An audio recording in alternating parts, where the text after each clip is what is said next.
The year is 1438. In a small village nestled in the mountains of Serbia, a mother watches Ottoman soldiers approach her home. They're not here to burn, pillage, or kill. They're here for something far more calculated, far more devastating. They're here for her son. He's 8 years old, strong, bright-eyed, still believing the world is good. In 3 hours, he'll be ripped from her arms. In 3 years, he'll forget her name. In 10 years, he'll return to this very village, not as her boy, but as a Janissary, an elite Ottoman soldier trained to destroy everything she taught him to love. This wasn't war. This was the DEVSHIRME, the blood tax, the child levy, a system so efficient, so cruel, that it built an empire on the backs of stolen childhoods. What the Ottomans did to Christian boys wasn't just conquest. It was transformation, erasure, and rebirth into something their parents would never recognize. And it lasted for over 300 years. The morning started like any other. Milos woke to the sound of roosters and the smell of bread baking in the stone oven outside. His mother, Anna, was already awake, kneading dough with hands that had done this every morning for 20 years. His father, Petar, was sharpening tools in the shed, preparing for another day in the fields. Spring had come early that year. The mountains were green, the air was clean, and if you didn't know what was coming, you'd think God had blessed this little corner of the world. But then the church bells rang. Not the usual rhythm that called people to prayer. 3 short bursts. Stop. 3 more. Stop. 3 more. It was the warning they'd all been taught to recognize since childhood. The signal that meant Ottoman officials were coming. And when Ottoman officials came to Christian villages in Serbian territories, they only came for one thing. Anna's hands froze mid-knead. The dough stuck to her fingers as she looked out the window and saw them, a line of men on horseback moving slowly through the village square. Some wore the uniforms of Janissaries, tall white caps and dark robes. Others wore simpler clothes and carried ledgers under their arms. They moved with the efficiency of men who had done this 100 times before. No rush, no anger, just business. Petar came running from the shed, his face drained of color. He grabbed Milos by the shoulders and looked into his eyes with an intensity the boy had never seen before. "Listen to me," he said. "You do exactly what they say. You don't fight. You don't run. You stay calm. Do you understand?" Milos didn't understand. He was 8 years old. He'd never left this village. The farthest he'd ever been was the river 2 miles south, where he and his friends caught fish in summer. He didn't know what Janissaries were. He didn't know what the DEVSHIRME was.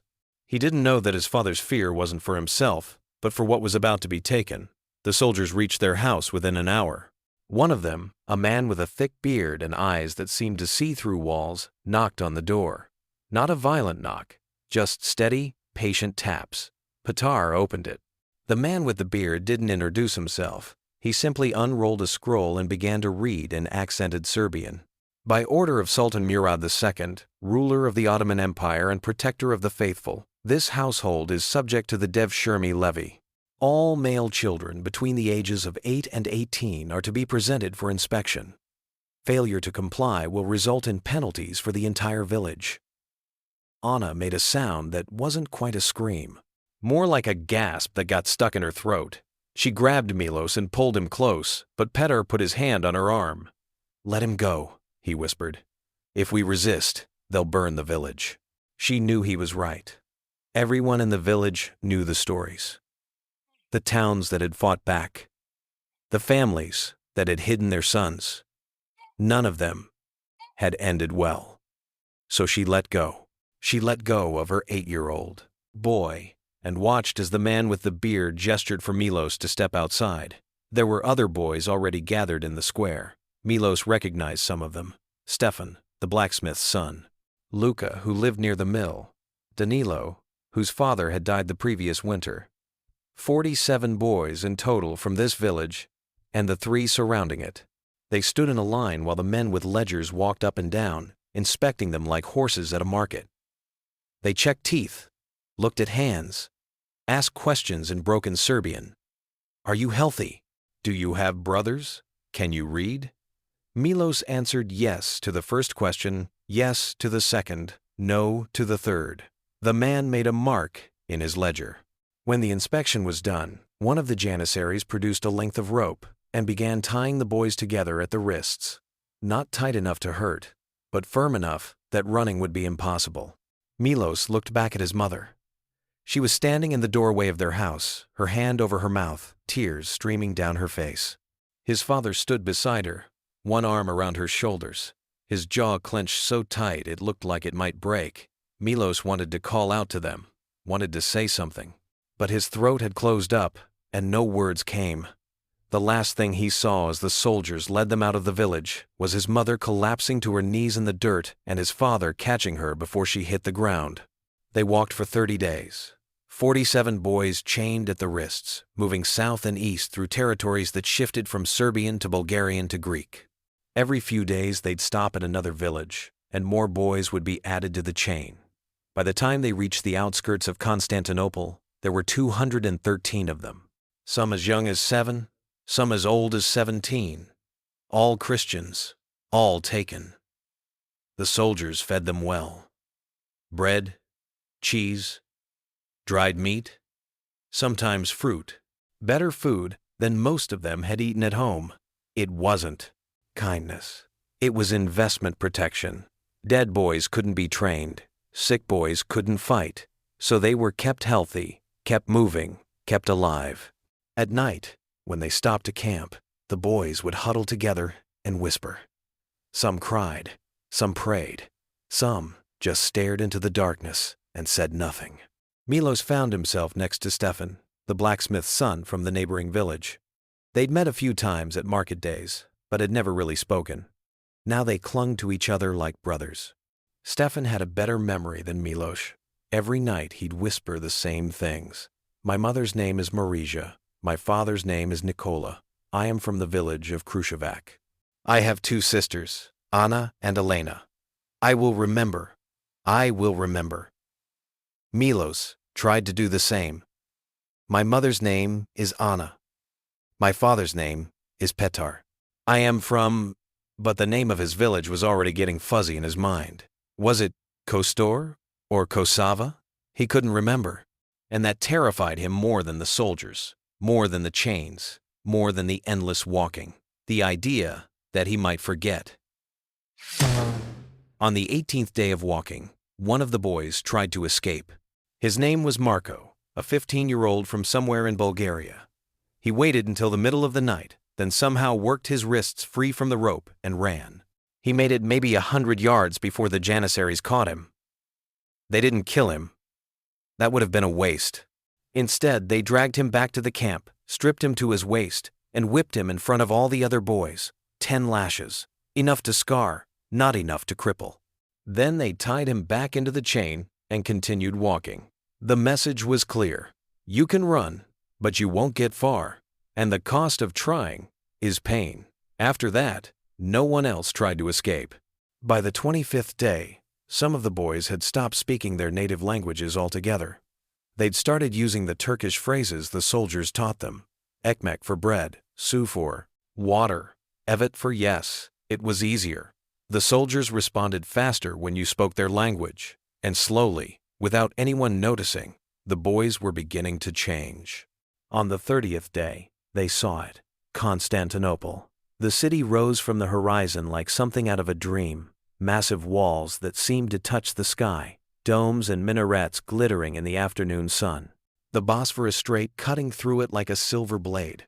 Milos had never seen anything like it. His entire village could have fit inside one neighborhood. His church could have fit inside the entrance hall of the Hagia Sophia. The soldiers led them through the gates and into the city. The streets were chaos. Merchants shouting in a dozen languages. Camels and horses and carts loaded with spices, silk, weapons, slaves. The smell was overwhelming.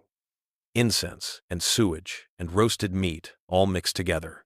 People barely glanced at the chain of boys being led through the market. This was normal. This happened every few years. Just another delivery. They were taken to a large compound on the outskirts of the city.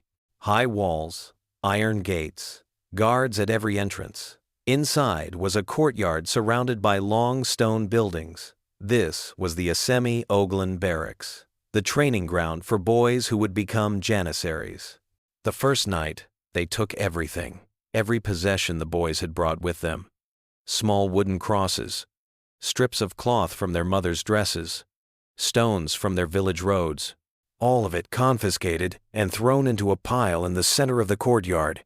Then they burned it, right there in front of the boys. Milos watched his small wooden cross, the one his father had carved for him when he was 5, curl and blacken in the flames. That was when he understood. This wasn't temporary. This wasn't a mistake. This was forever. After the fire, they were taken one by one into a small room where a man with a long beard and kind eyes sat behind a wooden desk. He spoke in Turkish through a translator. "Your old name is gone," the translator said. "You have a new name now, a Muslim name. From this day forward, you are a servant of the Sultan and a soldier of God." Milos became Mehmet. Stefan became Salim. Luka became Hassan. One by one, their names were erased and replaced. Then came the conversion ceremony.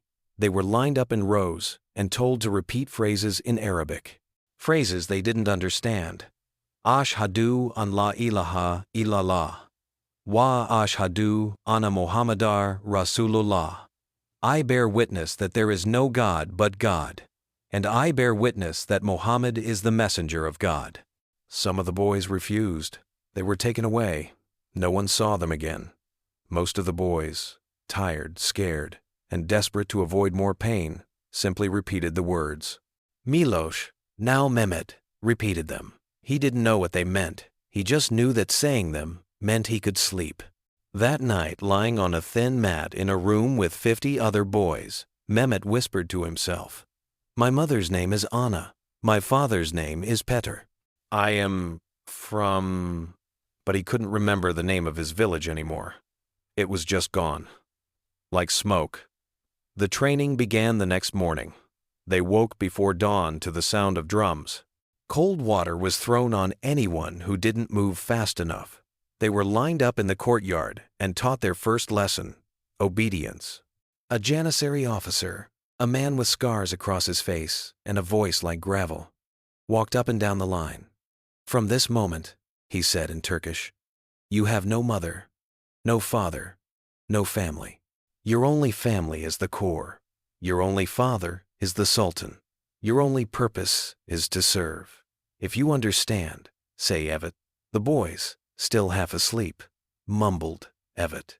The officer's fist shot out and struck the boy nearest him across the face. He hit the ground hard.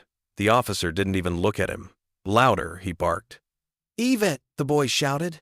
"Better," the officer said. He stepped over the boy on the ground and continued walking. That boy's name had been Danilo. Now it was Ahmet. And he learned, like all of them learned, that the old world was gone, and the new world did not forgive weakness. The training was brutal.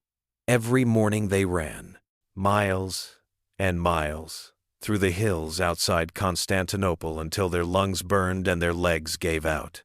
Then they ran more. Every afternoon they drilled, formation marching, weapon handling, hand-to-hand combat. The officers didn't coddle them. Mistakes were punished with beatings.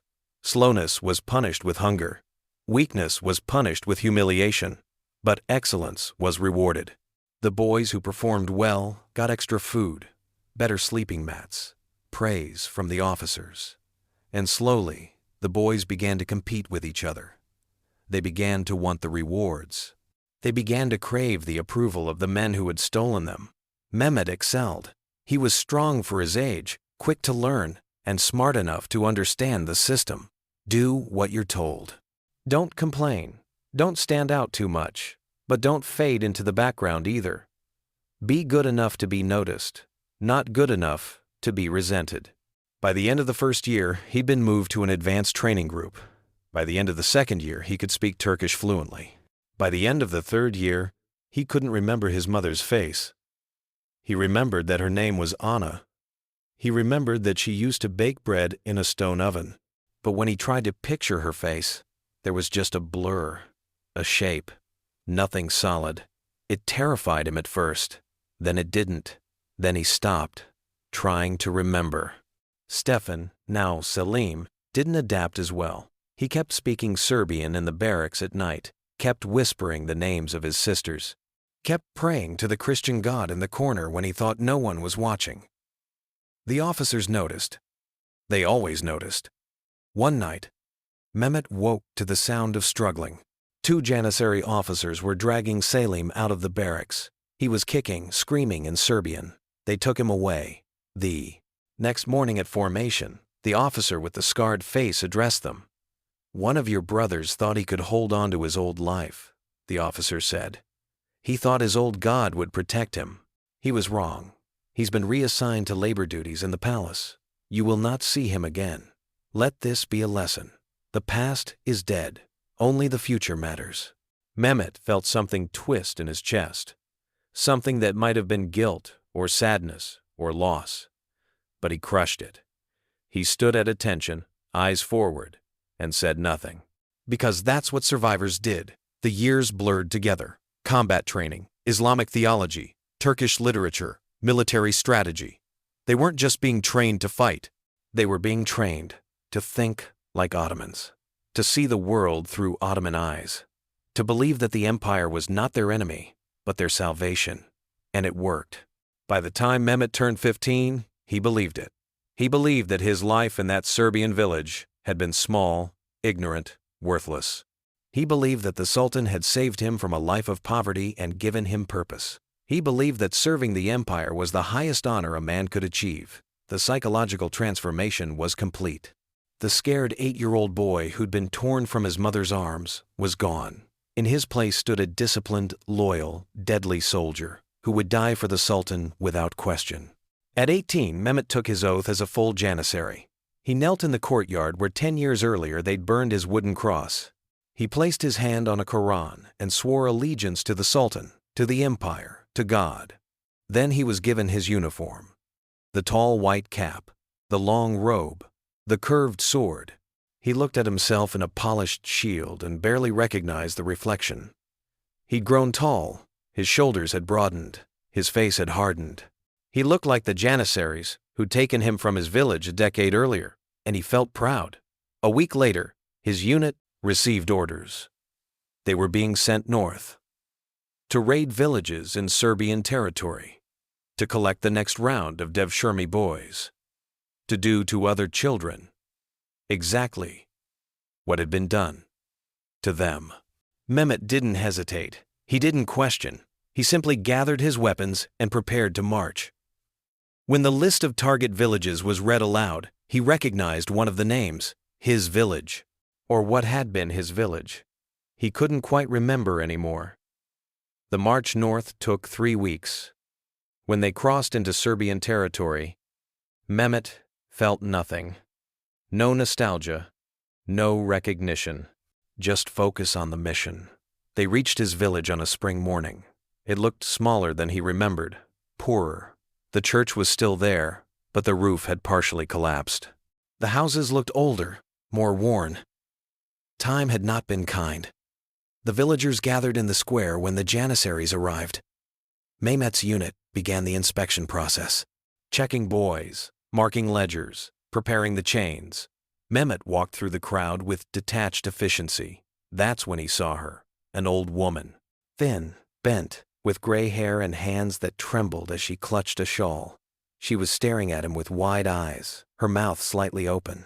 Then she whispered one word, Milos. Mehmet stopped. The name hung in the air between them like smoke.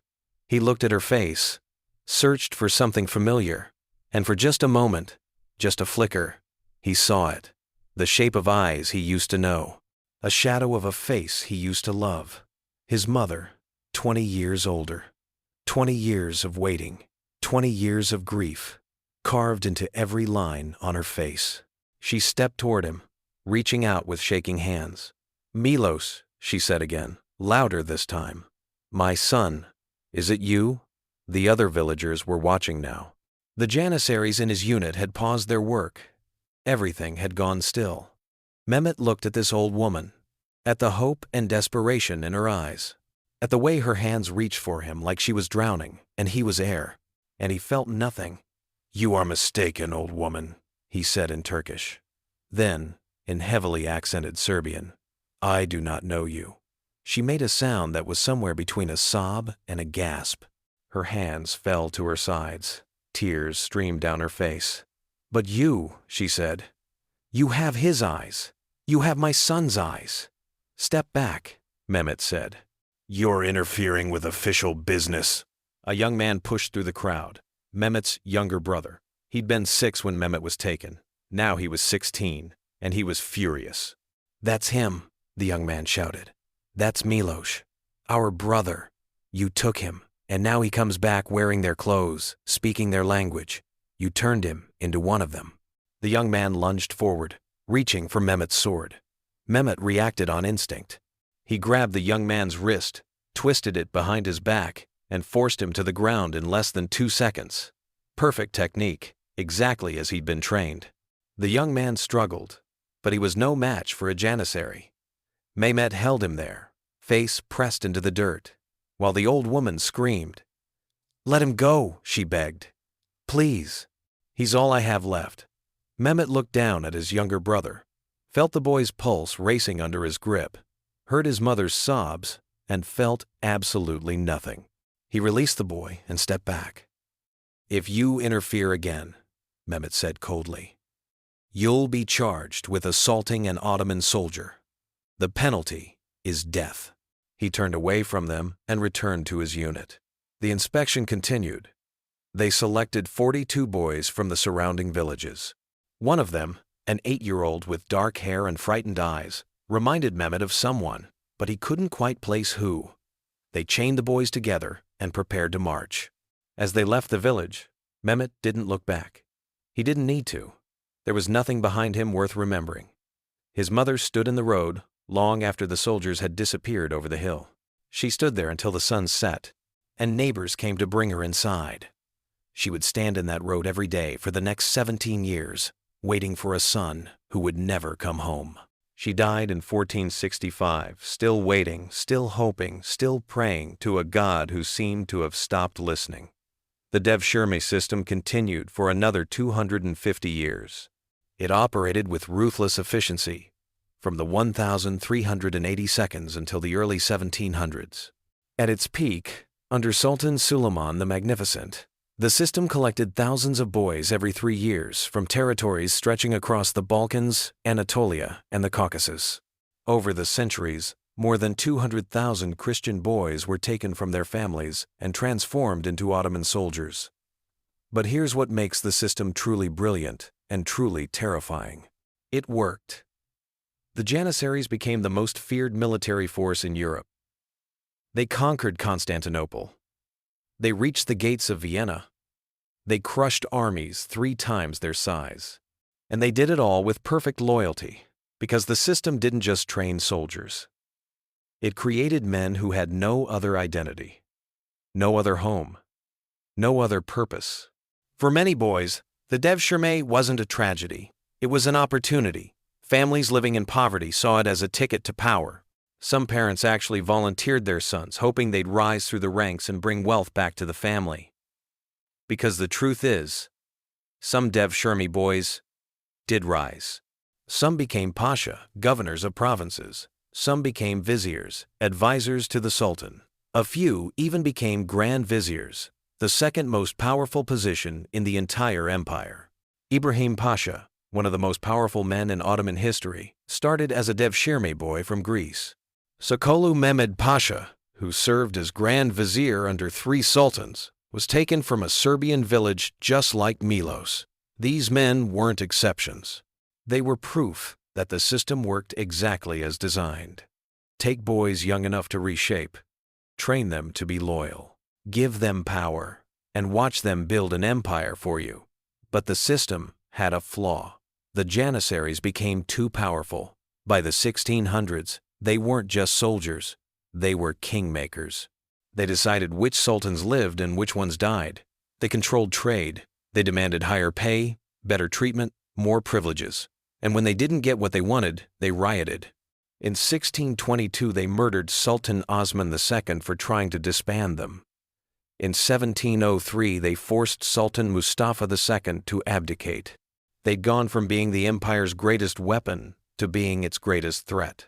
Finally, in 1826, Sultan Mahmud II decided enough was enough.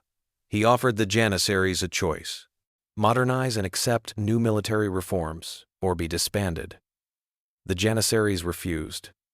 They rioted in Istanbul, demanding the Sultan back down. So the Sultan did something that would have been unthinkable 200 years earlier. He ordered his loyal troops to surround the Janissary barracks. Then he gave the command to fire. They used cannons, artillery. They bombarded the barracks until the buildings collapsed. Thousands of Janissaries died in the attack. The survivors fled into the streets, where they were hunted down and killed. In one night, the most elite military force in Ottoman history was wiped out. The event of the auspicious incident, they called it. And just like that, the legacy of 200,000 stolen boys ended in fire and blood. The men who had built an empire were destroyed by that same empire when they were no longer useful. Today, if you walk through Istanbul, you can still see traces of the DEVSHIRME system, the barracks where boys were trained, the palaces where they served, the tombs of grand viziers who started as stolen children. And if you look closely at Turkish surnames, at family histories, at genealogical records, you'll find millions of people whose ancestors were DEVSHIRME boys, Christian children who became Muslim soldiers, Serbian boys who became Turkish men, stolen sons who built an empire and then forgot where they came from. Ottoman records meticulously documented every boy taken. Names, ages, villages of origin, all written in neat script and stored in archives that still exist today. Researchers have spent decades going through these records, and what they've found is staggering. Entire regions depopulated of young boys, villages that lost a generation, families that never recovered. But they've also found something else. Letters from former DEVSHIRME boys to their families back home. Some sent money, some sent gifts.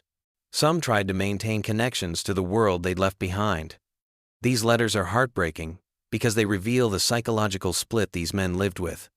Part of them still remembered, part of them still cared. But they'd been trained so well, reshaped so completely, that they could never go back. They were caught between two worlds, belonging fully to neither. Mehmet, the boy who became a Janissary, appears in Ottoman military records from 1448 to 1478. He rose to the rank of Aga, a commander of 100 men. He fought in campaigns across the Balkans and Anatolia. He was wounded 3 times and decorated twice for valor. In 1478, during a campaign against Moldavia, his unit was ambushed. He died leading a counterattack that saved his men. His body was buried in a mass grave with other fallen Janissaries. No marker, no ceremony, just another soldier who'd served his purpose. By he mighted Sari. His mother never knew he died. She was already 6 years in the grave herself, still waiting for a son who'd stopped being her son 30 years earlier. His younger brother, the one he'd forced to the ground, survived the Ottoman occupation. He married, had children, and lived to old age. On his deathbed, he told his grandchildren a story about his older brother who'd been taken by soldiers when he was young. The brother who came back one day wearing Ottoman clothes and pretending not to know his own mother. The grandchildren thought it was just a sad old story. They didn't know it was history. Milos's house, the one where Anna baked bread in a stone oven, was eventually abandoned. After the Ottomans consolidated control of the region, a Turkish family moved in. They renovated the structure, added a second room, and raised their own children there. By 1500, no one remembered that a Serbian family had once lived there. No one remembered the boy named Milos who'd been taken. The house just became another house in another village in the expanding Ottoman Empire, and that was the whole point. The DEVSHIRME system didn't just take boys, it erased them. It rewrote them. It turned them into tools, and then, when those tools broke or became obsolete, it threw them away. No graves, no monuments, no memory. Just efficiency. Just empire. Just silence. But here's what the empire couldn't erase. The mothers who waited, the brothers who remembered, the church records that listed boys who never came home, the faint scratches on prison walls where boys carved their real names before they forgot them, the whispered stories passed down through generations. The system lasted 300 years, but the memory lasted longer. In 2008, archaeologists excavating near the old Janissary barracks in Istanbul found something unexpected. A small room beneath the main structure, sealed off and forgotten for centuries. Inside were scratches on the walls, names, dates, crosses, and one phrase repeated over and over in Serbian, Greek, Bulgarian, and Albanian: "I will remember." The archaeologists couldn't determine exactly when these had been carved, but the languages and the styles suggested late 1400s, early 1500s, right at the peak of the DEVSHIRME system, which means somewhere in that building, while the boys were being trained to forget, some of them were carving their memories into stone. Some of them were fighting back the only way they could, by refusing to let go. Those scratches are still there, preserved now, protected. A reminder that even the most efficient system of erasure couldn't completely destroy what it was built to eliminate: memory, identity, the stubborn human refusal to disappear. The Ottoman Empire collapsed in 1922. Its last sultan went into exile. Its territories were divided. Its legacy was debated. And the DEVSHIRME system, that brilliant, terrible machine that had built the empire's military might, was remembered mostly in footnotes, a strange historical curiosity, a weird practice from a different time. But for the families who lost sons, it wasn't a curiosity. It was a wound that never healed. For the boys who were taken, it wasn't a footnote. It was everything. Their entire lives, their entire identities, stolen, reshaped, and then discarded when the empire no longer needed them. So why does this story matter now, 500 years later? Because it's not really about the Ottomans. It's about what power does when it's allowed to operate without limits. It's about how systems can take human beings and turn them into products. It's about how easy it is to erase people when you control the narrative. The DEVSHIRME system was efficient because it didn't rely on cruelty. It relied on psychology. Take them young. Give them a better life than they had before. Train them to be grateful. Make them believe they're special. Make them compete with each other. And slowly, without anyone noticing, they become exactly what you want them to be.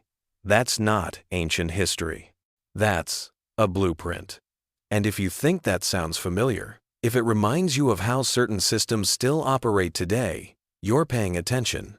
The names change, the methods change, but the core principle remains. If you control someone's story, you control them. If you can make them forget where they came from, you can make them believe anything. The Ottomans understood this 500 years before anyone coined the term psychological warfare. They built an empire on it, and it worked until the day it didn't. Until the soldiers they created became too powerful. Until the system collapsed under its own weight. Until the carved names on the walls, and the mothers who waited, and the brothers who remembered, prove that you can't completely erase people, no matter how hard you try. If this story shook you, if it made you realize how easily history forgets the stolen and reshapes the truth, then hit that subscribe button right now. Because tomorrow we're uncovering another buried chapter that empires tried to erase. And trust me, you won't want to miss it. Drop a like if stories like this need to be remembered. And leave a comment telling us what part of this story hit you the hardest. Because some truths are too important to stay buried. Some voices, even the ones that were silenced 500 years ago, deserve to be heard. Especially those voices. We're Crimson Historians, and we dig where others won't. See you in the next one.